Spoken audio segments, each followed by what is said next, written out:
قربانی کے اہم ترین مسائل میں چند ایک ذکر کر دیتا ہوں جس پر قربانی واجب ہوتی ہے۔ شرعی طور پر اس کے لیے قربانی کے مسائل سیکھنا بھی واجب ہوتا ہے۔ جس پر قربانی واجب ہے اس پر قربانی کے مسائل سیکھنا بھی واجب ہے، تاکہ جب عبادت کا وقت آئے تو ہم اچھے طریقے سے قرآن و سنت کے مطابق، انسان لاکھوں خرچ کر دے، ہزاروں خرچ کر دے، اگر وہ طریقہ قرآن و سنت کے مطابق نہیں ہوگا تو اجر کیا ملے گا؟ اجر اس وقت ملے گا جب آپ کی میری قربانی قرآن و سنت کے مطابق ہوگی۔ تو سب سے پہلا مسئلہ قربانی کے متعلق، کوئی بندہ جتنا بڑا مالدار ہو شریعت کی طرف سے اس پر قربانی ایک واجب ہوگی۔ یہ نہیں ہے کہ ایک بندہ بہت مالدار ہے، اس پر شریعت نہیں ہے کہ یہ 3 بھی کر سکتا ہے، 4 بھی کر سکتا ہے، 5 بھی کر سکتا ہے، 6 بھی کر سکتا ہے، 10 بھی کر سکتا ہے، 10 حصے بھی ڈال سکتا ہے، بے شمار قربانیاں کر سکتا ہے، اتنا بڑا مالدار ہے۔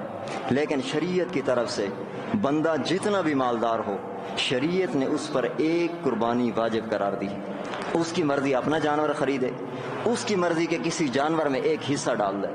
اس پر جو وجوب کا درجہ ہے وہ جتنا بھی بندہ مالدار ہو، مسئلہ ذہن میں رکھیں، بندہ جتنا بھی مالدار ہو شریعت کی طرف سے اس پر ایک قربانی واجب ہوتی، زیادہ نہیں ہوتی۔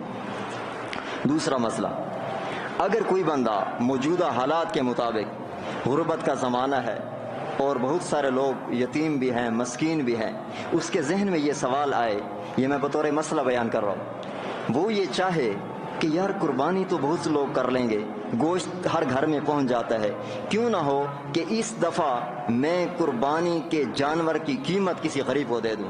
ایسا نہیں ہو سکتا۔ شریعت نے یہ دوسرا مسئلہ قربانی کے متعلق، جس بندے پر قربانی واجب ہے وہ قربانی کے جانور کی قیمت کسی غریب کو دے گا، کسی مسکین کو دے گا، کسی نیک کام میں لگا دے گا، یہ اس کو صدقہ کرنے کا تو ثواب ملے گا، لیکن جو اس پر قربانی واجب ہے وہ ادا نہیں ہوگی۔ قربانی کے دنوں میں قربانی کے جانور کو ذبح کرنا ضروری ہے، شریعت نے کہا۔ یہ دوسرا مسئلہ، جس پر قربانی واجب ہے وہ غریبوں پر ویسے ہزاروں خرچ کر دے، لاکھوں خرچ کر دے، لیکن قربانی کی نیت سے اگر پیسے دے گا اس کی قربانی ادا نہیں ہوگی۔ قربانی کا جانور قربانی کے دنوں میں ذبح کرنا ضروری ہے، ورنہ بندہ گناہ گار ہو۔ یہ دوسرا مسئلہ۔ تیسرا مسئلہ، اگر کسی بندے نے قربانی کی منت مانی کہ میرا فلاں کام ہو جائے تو میں قربانی کروں گا، میرا فلاں کام ہو جائے تو میں قربانی کروں گا، اب اس نے قربانی کی منت مانی، چاہے یہ غریب تھا چاہے یہ مالدار تھا، شریعت کی طرف سے یہ بندے پر بھی قربانی واجب ہو جائے گی۔ قربانی کے دنوں میں اگر اس نے منت مانی میرا فلاں کام ہو جائے تو میں قربانی پر جانور ذبح کروں گا، تو قربانی کے دنوں میں اس پر قربانی کا جانور ذبح کرنا ضروری ہے۔ چوتھا مسئلہ قربانی کے متعلق، اگر کوئی بندہ مالدار تھا، اس نے منت مانی، ذہن میں رکھنا بندہ مالدار تھا، اس نے منت مانی میرا فلاں کام ہو جائے تو میں قربانی کروں گا، اس مالدار پر 2 قربانیاں شریعت کی طرف سے واجب ہوں گی۔ جو مالدار آدمی منت مان لے کہ میرا فلاں کام ہو جائے تو میں جانور قربانی پر ذبح کروں گا، اب اس مالدار آدمی پر 2 جانور 2 حصوں کا قربانی کرنا اس پر واجب ہے، ضروری ہے، نہیں کرے گا تو گناہ گار ہو۔ میں سمجھاتا ہوں، جو اس نے منت مانی تھی کہ میرا فلاں کام ہو جائے تو میں قربانی کے لیے جانور ذبح کروں گا، یہ اس کے لیے اپنے اوپر خود واجب کی ہے، اور جو یہ مالدار تھا، صاحب نصاب تھا، مالداری کی وجہ سے جو اس پر قربانی تھی وہ الگ کرے گا۔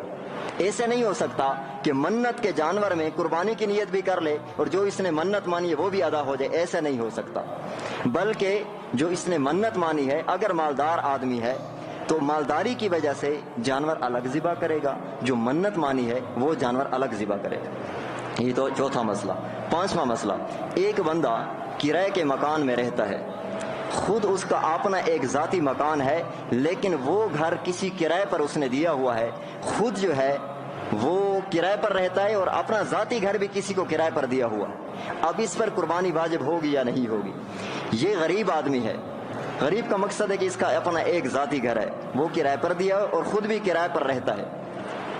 اب اس پر محققین علماء کرام نے یہ لکھا کہ جو اس کا گھر ہے جو اس نے کرائے پر دیا ہوا ہے اور خود کرائے پر ہے، یہ اس کی ذاتی ضرورت اصلیہ میں داخل نہیں، اس شخص پر بھی قربانی واجب ہے۔ اگر یہ اس کا گھر اپنی ذاتی استعمال میں ہوتا تو قربانی نہیں تھی۔ یہ خود کرائے پر بیٹھا، لیکن یہ اضافی گھر اس نے اپنا ذاتی مکان تھا کرائے پر دے رکھا ہے، تو اس بندے پر بھی قربانی واجب ہوگی۔ چھٹا مسئلہ قربانی کے متعلق، ایک بندے نے گزشتہ کئی سال کی اس کی قربانی اس پر واجب تھی، اس کو ابھی معلوم ہوا کہ میرے پچھلے سال بھی میرے پر قربانی واجب تھی، اس سے پچھلے سال بھی میرے پر قربانی تھی، لہٰذا اس دفعہ اس طرح کروں گا کہ میں 2 حصے ڈالوں گا، ایک حصہ پچھلے سال والا جو مجھ سے قضا ہو گئی، میرے پر قربانی واجب تھی کسی وجہ سے نہیں کر سکا تھا، لیکن اس سال ایسے کروں گا، ایک حصہ اس سال کا ہو جائے گا، ایک حصہ پچھلے سال والا۔ تو اب شریعت کا کیا حکم ہے؟ ذہن میں رکھنا، اگر کسی بندے گزشتہ سالوں کی کسی پر قربانی واجب ہو، وہ قربانی نہیں کر سکا کسی وجہ سے، یہ سال اگلا سال جب آیا، یہ جب اپنی اس سال والی قربانی ادا کرے گا تو پچھلے سال کا حصہ نہیں رکھ سکتا، پچھلے سال کا حصہ نہیں رکھ سکتا۔ اگر اس نے حصہ رکھ دیا، اس کا یہ حصہ نفل میں شمار ہوگا، واجبی ادا نہیں ہوگا۔ اس کو کیا کرنا تھا؟ شریعت نے یہ کہا تھا کہ اگر تیرے سے قربانی قضا ہو گئی تو قضا کے بعد اس کے ادا کا طریقہ شریعت نے اور بتایا کہ جو آپ سے قربانی قضا ہو جائے، اگلے سال آپ اس کا حصہ رکھ کر قضا نہیں کر سکتے، بلکہ اس کی قضا کا طریقہ یہ ہے، جو پچھلے سال آپ کی قربانی قضا ہو گئی، ایک درمیانی درجے کا بکرے کی قیمت صدقہ کرنا ضروری ہے، درمیانی درجے کا بکرے کی قیمت صدقہ کرنا ضروری ہے۔ جو اس نے حصہ رکھا ہوا ہے کہ پچھلے سال والا، یہ اس کا نفل ہو جائے گا۔ اس کے لیے اگر اس نے حصہ ڈالا، حصہ چھوڑ دے پچھلے سال کا، بلکہ اس کے لیے ایک درمیانی بکرے کی قیمت صدقہ کرنا ضروری ہے۔ اگر اس نے حصہ رکھ لیا، اس سال والی قربانی ہوگی، پچھلے سال والی ادا نہیں ہوگی، اس لیے کہ اس کی ادا کا طریقہ بھی شریعت نے بتایا کہ ایک درمیانی بکرے کی قیمت صدقہ کرے گا، یہ حصہ ڈالے گا تو نفل بن جائے گا۔ کتنے مسئلے ہو گئے؟ کتنے ہو گئے؟ 6 ہو گئے، 6 ہو گئے۔ گزشتہ قربانی کی بات کرو۔ 7واں مسئلہ، باپ فوت ہو گیا، بھائی آپس میں مشترک ہیں، کاروبار مشترک ہے، جائیداد مشترک پڑی ہے، تو ان پر گھر کا ایک بڑا ہے، یا آپس میں اکٹھے رہتے ہیں یا اکٹھے نہیں رہتے۔ اب قربانی کس کس بھائی پر آئے گی یا نہیں آئے گی؟ کاروبار مشترک ہو یا جائیداد مشترک ہو یا گھر کا ایک سربراہ ہو یا ہر کوئی الگ ہو، لیکن کچھ جائیداد ہے جو مشترک پڑی ہے، کچھ کاروبار ہے جو بھائیوں کو آپس میں مشترک ہے۔ علماء محققین نے لکھا، بینو ریٹرن کراچی میں آخر میں حوالہ جات ذکر کروں گا، تو یہ جو مشترک آپس میں بھائی جائیدادیں مشترک پڑی ہیں، آپس میں بھائی ہیں، رشتہ دار ہیں، اور کچھ کاروبار مشترک پڑے ہیں، اگر ان کی جائیداد کو، ان کے مال کو اگر تقسیم کر دیا جائے، بے شک مشترک پڑا ہے، اگر اس کو تقسیم کیا جائے تو ہر بھائی صاحب نصاب بن سکتا ہے۔ تو شریعت نے کہا ہر بھائی اپنی الگ قربانی کرے گا، ہر بھائی اپنی الگ قربانی کرے گا۔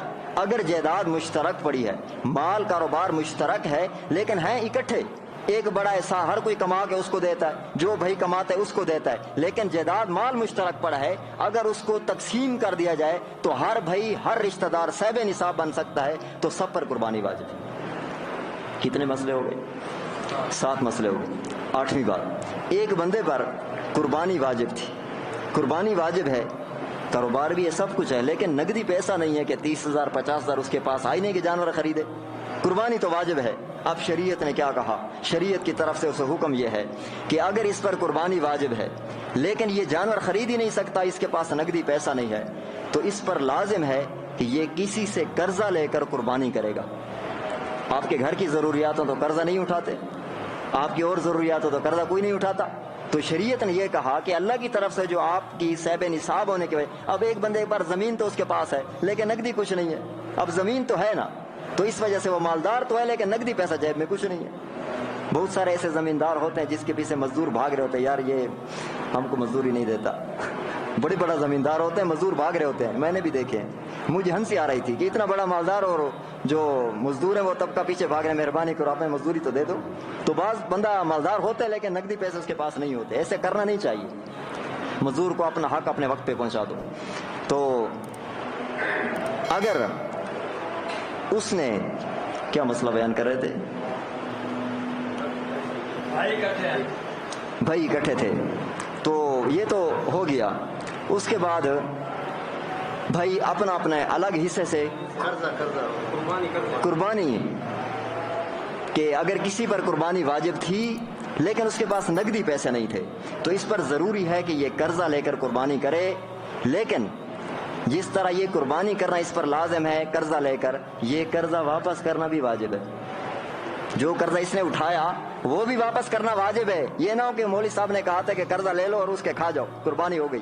ایسا نہیں کرنا. قربانی کے لیے قرض آپ لے سکتے ہیں، شریعت نے آپ کو اجازت دی ہے. ساتھ ساتھ یہ بھی بتایا کہ آپ نے اپنی قربانی تو کر لی، جس سے پیسے لیے تھے بکرے کے قربانی کے لیے اس کو واپس کرنا بھی واجب. دونوں واجب پر عمل کرنا ہے. اور اسی طرح ایک اور مسئلہ، ناواں مسئلہ. اگر کوئی بندہ غریب تھا، اس نے جانور، اس کو ذوق تھا کہ یار چلو واجب ہے یا نہیں ہے، میں اللہ کا حکم ادا کرتا ہوں، زندگی موت کا پتہ نہیں ہے، کسی سے لے لیا، ادھار لے لیا، اپنے گھر کی کوئی چیز بیچ کر جانور خرید لیا. غریب تھا، فقیر تھا، قربانی واجب نہیں تھی شرعی لحاظ سے، لیکن اس نے جانور خرید لیا. جب خرید لیا اب اس کا موڈ خراب ہو گیا، یار اس کو اپنے پاس رکھ لیتا ہوں، بس کیا قربانی کرنی ہے، آپ پر واجب ویسے نہیں، رکھ لو اپنے لیے، خود کھا لینا، رکھ لو، اس سے دودھ پیو اور یہ کرو وہ کرو. ذہن میں رکھنا شرعی طور پر اگر کوئی غریب آدمی جانور خرید لے تو قربانی کے لیے، تو اس غریب پر واجب ہے کہ اس جانور کو قربانی کے لیے ذبح کرے گا. اس لیے اس نے خود ہی اپنے پر واجب کیا. جب اس نے خرید لیا قربانی کی نیت سے، اب اس جانور کو نہ اپنا گھر کے لیے رکھ سکتا ہے نہ اس کو بیچ سکتا ہے، بلکہ اس غریب پر ضروری ہے کہ اس نے اپنے آپ پر خود ہی واجب کیا جانور خرید پر، اب اس پر اس جانور کی قربانی ضروری ہے. 10واں مسئلہ، آپ نے منت مانی. اس مسئلے کا بہت کم کسی کو معلوم ہے، اگرچہ اس مسئلے کو دارالعلوم کراچی، بنیروٹن کراچی نے، دیگر علماء، ہمارے جو مسائل ہیں کتابوں کے اندر موجود ہیں، لیکن ان کتابوں سے بہر لانے والا کوئی نہیں ہے. مسائل کتابوں میں موجود ہیں، بہر لے کر امت کے سامنے لانے والا کوئی نہیں ہے. یہ مسائل پرانے ہیں، کوئی نہیں بنا رہے. یہ مسائل پرانے ہیں. اللہ جس کو توفیق دے اس سے اللہ کام لیتا ہے، یہ الگ بات ہے. آپ نے قربانی کی منت مانی، میں قربانی پر جانور ذبح کروں گا. یہ اس کے علاوہ آپ نے منت مانی ہے کہ میں منت مانی میرا فلاں کام ہو جائے، میں اللہ کے لیے ایک جانور ذبح کروں گا. اس قربانی کا گوشت آپ استعمال نہیں کر سکتے. جو آپ نے منت مانی ہے اس جانور کا گوشت آپ خود استعمال نہیں کر سکتے. یہ آپ نے جو منت مانی ہے، منت کے جانور کا گوشت بندہ خود استعمال نہیں کر سکتا، بلکہ سارا گوشت صدقہ کرنا ضروری ہے. یہ منت کا جانور کا مسئلہ ہے.